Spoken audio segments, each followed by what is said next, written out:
दोस्तों 14 सितंबर 1949 ये वो दिन है जब भारत के संविधान में हिंदी को राजभाषा के रूप में चुना गया था, क्योंकि देश के सर्वाधिक लोग इसी भाषा को बोलते और समझते थे। इस भाषा को राजभाषा बनाने का एक और कारण था कि हिंदी एकमात्र भारतीय भाषा थी जो कि दो अलग अलग भाषाओं के लोगों को जोड़ने का काम करती थी। मगर आज यही हिंदी कई संकटों से जूझ रहा है, क्योंकि आज हमारे देश के लोग इस भाषा को हीन की भावना से देखने लगे हैं। जिस अंग्रेज ने हमारे देश पर 200 वर्षों तक शोषण किया, आज उनकी अंग्रेजी भाषा को हमारे देश के लोग बोलना शान की बात समझते हैं। जिस अंग्रेज ने हमारे देश के स्वतंत्रता सेनानियों को फांसी के फंदे चढ़ा दिए,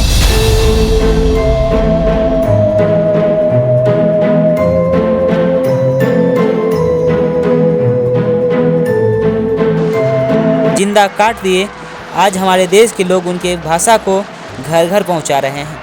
और हद तो तब हो जाता है जब शुद्ध हिंदी बोलने वाले को ये लोग अनपढ़ गवार बोलकर उनका मजाक उड़ाया जाता है। वे तमाम भारतीय जो भारत को अंग्रेजों से आज़ाद कराने के लिए शहीद हो गए, अपनी प्राण न्यौछावर कर दिए, अपने रक्त के नदी बहा दिए, वे अपने देश के आगे अपने परिवार को कुछ भी नहीं समझा। आज ये लोग उनके परिवार में जाकर अंग्रेजी का पाठ पढ़ाते हैं। इन लोगों ने अंग्रेजी का एक ऐसा बीज बोया है जिससे भारत के सभी लोग ग्रसित हो रहे हैं। तो दोस्तों, इस वीडियो में जानेंगे कि आज के तारीख में सभी माता पिता अपने बच्चों को अंग्रेजी स्कूल में क्यों पढ़ाना चाहते हैं। हिंदी भारत का इतना लोकप्रिय भाषा होने के बावजूद भी अभी तक देश की राष्ट्रभाषा क्यों नहीं बन पाई। क्यों अभी हिंदी पर ध्यान नहीं दिया गया, तो आने वाले कुछ सालों में हिंदी के साथ साथ भारत के तमाम सारी भाषा संकट में पड़ सकती है। क्या हिंदी बोलने वाले से दक्षिण भारत के लोग नफरत करते हैं?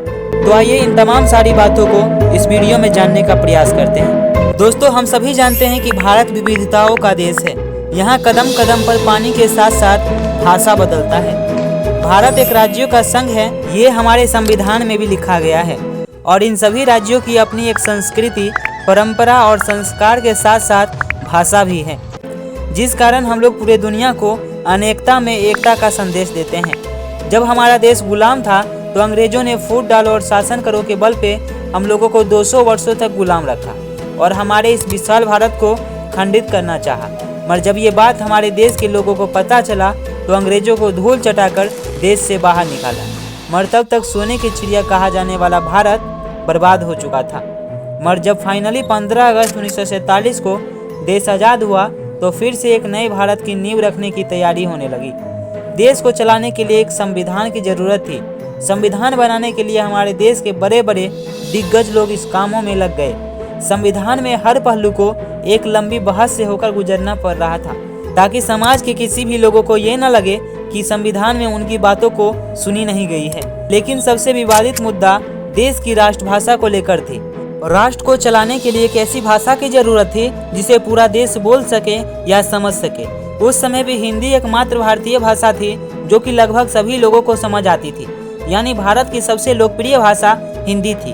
तो ऐसे में कई लोगों को लगा कि हिंदी को राष्ट्रभाषा बनाना चाहिए।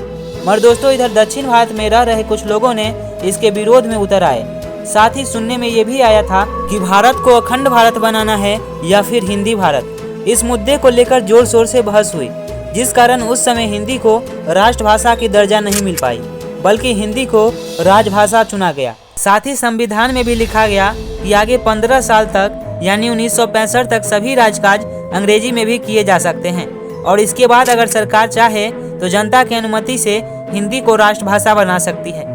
दोस्तों, 1965 में देश के प्रधानमंत्री लाल बहादुर शास्त्री थे। उन्होंने हिंदी को राष्ट्रभाषा बनाने का निर्णय लिया। मगर क्या था कि इधर तमिलनाडु जैसे राज्यों में हिंसक प्रदर्शन होने लगे। प्रदर्शन के दौरान कई इलाकों में हिंदी की किताबें लोग जलाने लगे, जिस कारण सरकार को फिर से अपना कदम पीछा करना पड़ा। यही कारण है कि आज तक हमारे भारत देश की कोई राष्ट्रभाषा नहीं है। दोस्तों, आज के समय में भारत के लोग ही हिंदी का मजाक उड़ाते हैं। अगर कोई लोग अंग्रेजी सीख लेता है तो अपने आप को विद्वान और विदुषी समझने लगते हैं। और इतना ही नहीं, बल्कि भारतीय भाषाओं का अपमान भी ये लोग करते हैं। अगर आप शुद्ध हिंदी बोलेंगे तो ये आपको बेवकूफ़ समझेंगे और कहेगा कि आज के टाइम में कोई इतना प्योर हिंदी बोलता है क्या। अंग्रेजी बोलकर अपने आप को विद्वान समझने वाले शायद ये नहीं जानते हैं कि अमेरिका में एक बर्फ बेचने वाला भी उनसे अच्छा अंग्रेजी बोलता है। दोस्तों, बोलना तो छोड़िए, हिंदी या अन्य भारतीय भाषाओं में पढ़ने वाले बच्चे को ये लोग इतना नीचे दिखाते हैं कि हिंदी माध्यम से पढ़ने वाले बच्चे खुलकर ये भी नहीं बता पाते हैं कि मैं एक हिंदी विद्यालय में पढ़ता हूँ या पढ़ती हूँ, क्योंकि इन बच्चे को ये पता है कि जैसे हम ये बोलेंगे हमारा मजाक बनाना चालू कर देगा।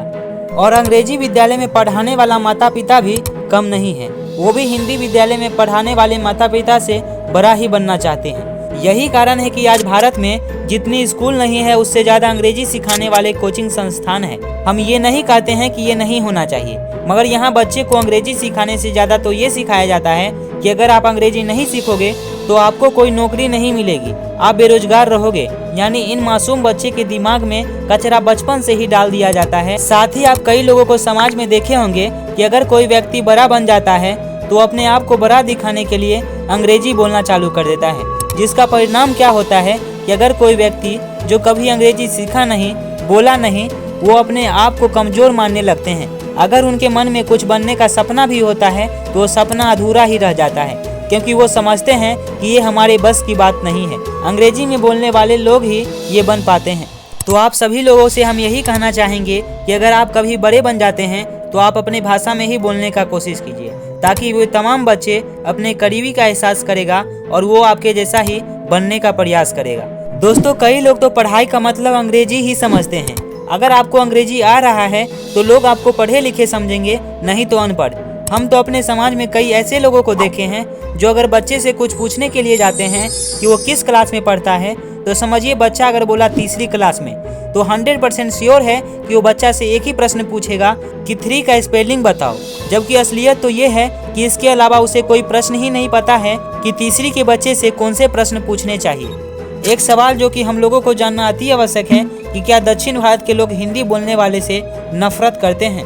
तो दोस्तों, इसका जवाब है नहीं, परंतु कुछ लोग हैं जो दूसरे के बहकावे में आकर ऐसा कुछ करता है। इन लोगों का कहना है कि हिंदी की अनिवार्यता करने से हम लोग पीछे रह जाएंगे, इनकी संस्कृति पर चोट पहुंचेगा। पर आप मुझे बताइए कि क्या महाराष्ट्र में हिंदी नहीं है, गुजरात में हिंदी नहीं है, राजस्थान, मध्य प्रदेश, उत्तर प्रदेश, बिहार में हिंदी नहीं है? इन तमाम राज्यों का अपना भाषा होने के बावजूद भी हिंदी यहाँ लोग खुलकर बोलते हैं। यही कारण है कि महाराष्ट्र आज भारत का नंबर 1 राज्य है। अगर आप लोगों को हिंदी आ जाता है तो आपको ही फायदा होगा, आपके लिए रोजगार के कई द्वार खुल जाएंगे। मगर इसका फायदा उठाता है यहाँ का राजनीतिक पार्टियाँ। भाषा को राजनीतिक मुद्दे बनाकर ये लोग अपना वोट बैंक बनाते हैं और देश की जनता को विवाद में झोंक देता है। इससे हम सभी लोग को हानि होता है। तो हम दक्षिण भारत में रह रहे लोगों से भी कहना चाहेंगे कि आप लोग इसके बहकावे में मत आइए। हम सब भारतीय हैं और भारत हमारा देश है। हिंदी हम सभी के भाषा को जोड़ने का काम करती है। हिंदी आ जाने से आपको ही फायदा होगा। आप लोग भारत के किसी भी कोने में जाकर लैंग्वेज बैरियर जैसे समस्याओं का सामना नहीं करना पड़ेगा। साथ ही रोजगार का कई अवसर बढ़ जाएगा।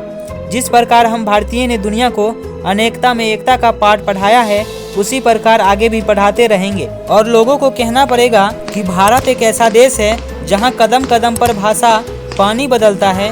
वहां के लोग अपने देश के लोगों से अच्छे तरह से मिलजुल कर रहते हैं। तो दोस्तों, इसी के साथ वीडियो को समाप्त करते हैं। धन्यवाद।